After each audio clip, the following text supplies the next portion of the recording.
A Dream About Two Lights and the Limits of Understanding by Roger Frucci. There are some dreams that vanish like mist the moment morning arrives. Others linger quietly in the soul.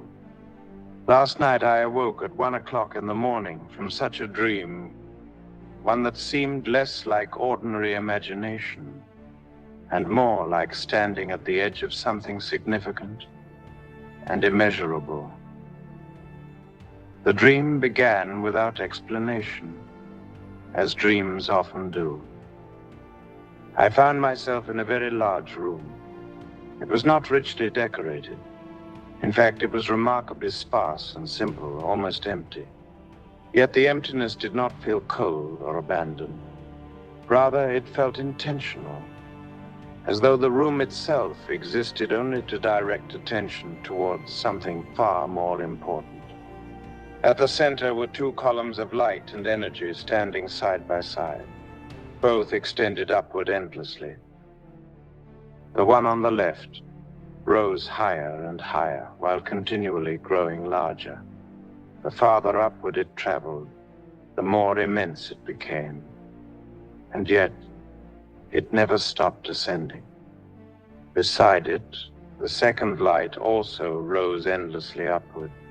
But instead of expanding, it became smaller and smaller as it ascended, shrinking without ever vanishing completely. Both were infinite movements in opposite directions. I stood there marveling at them, not because I understood them, but because I sensed they were deeply connected to existence itself.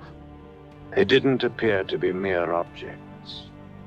They felt more like realities underlying our concept of God. As I watched, other people began gathering around me.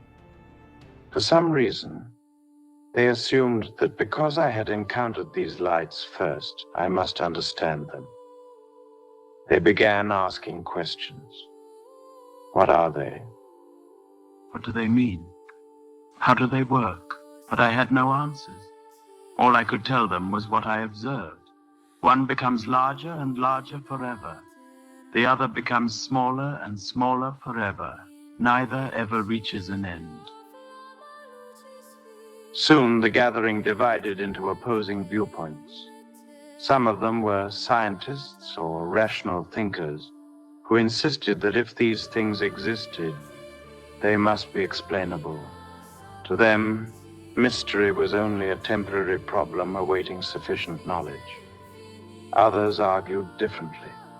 They insisted that the existence of something does not depend upon humanity's ability to explain it. They believed the lights were undeniably real, even if they transcended human understanding. And there, I stood between them, merely as a witness, unable to fully explain what we all were seeing. After waking, I began reflecting upon the dream and realized that it may have been connected to something I had recently been reading.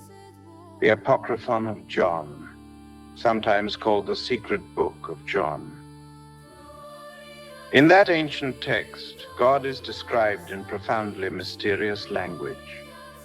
The author struggles repeatedly to describe a being who cannot truly be compared to anything in creation.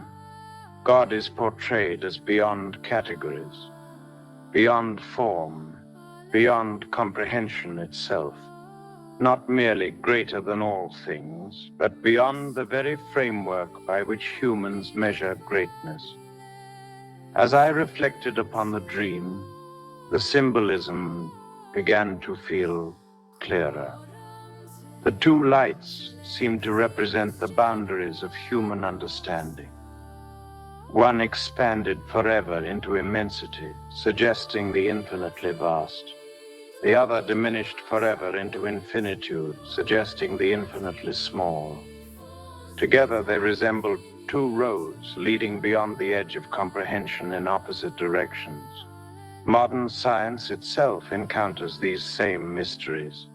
Humanity can study galaxies stretching across unimaginable distances and particles smaller than atoms. Yet the deeper we peer into existence, the more mystery appears rather than less. We can observe, we can describe, but explanation has a limit. This is where faith comes in. There's something about faith that is extremely important to God. It's like he has laid everything out in a way that a person would have to be in denial or blatant rebellion not to believe. There's a verse in the book of Psalms that says, "The fool hath said in his heart, there is no God." It's sadly humorous in a way, because nowadays people who believe in God are considered to be foolish. And the people who don't believe in God, for example, emphasis on science, pharmaceuticals, technology, war, economies, etc., are considered to be the wisest ways to proceed. A total flip of truth. Bad becomes good. Lies become truth. Foolishness becomes wisdom. And perhaps that was the central meaning of the dream. The people surrounding me wanted certainty reduced into language. They wanted mystery transformed into formulas. Yet the dream seemed to suggest that there are realities which may be encountered without being fully contained by the human mind. This realization led me to think deeply about faith. Faith is often misunderstood as belief without thought. But perhaps faith is more accurately the recognition that human understanding has limits.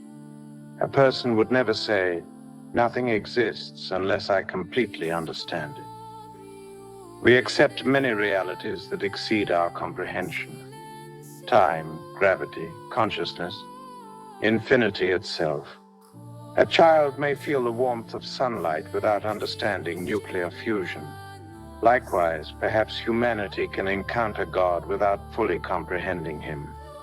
In fact, one could argue that if God were fully understandable to the human mind, he would cease to be God in any ultimate sense. A finite mind cannot fully contain the infinite, any more than a seashell can hold the ocean. The inability to completely comprehend God may not weaken belief in his existence. It may instead point toward the very nature of divinity itself. There must come a point where reason reaches the shoreline of mystery and can travel no farther. The dream did not condemn science, nor did it glorify ignorance.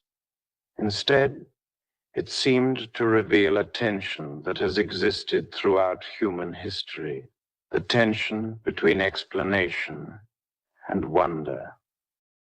The scientists in the dream were correct in believing that truth matters. The others were correct in recognizing that not all truth can be reduced into complete human comprehension. That humility may be the beginning of genuine faith. What remains with me most strongly is not fear, but awe. Those two endless lights, one forever expanding, one forever diminishing, felt like symbols standing at the threshold between the known and the unknowable.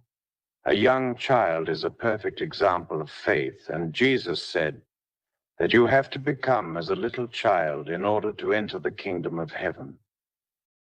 God bless you with faith.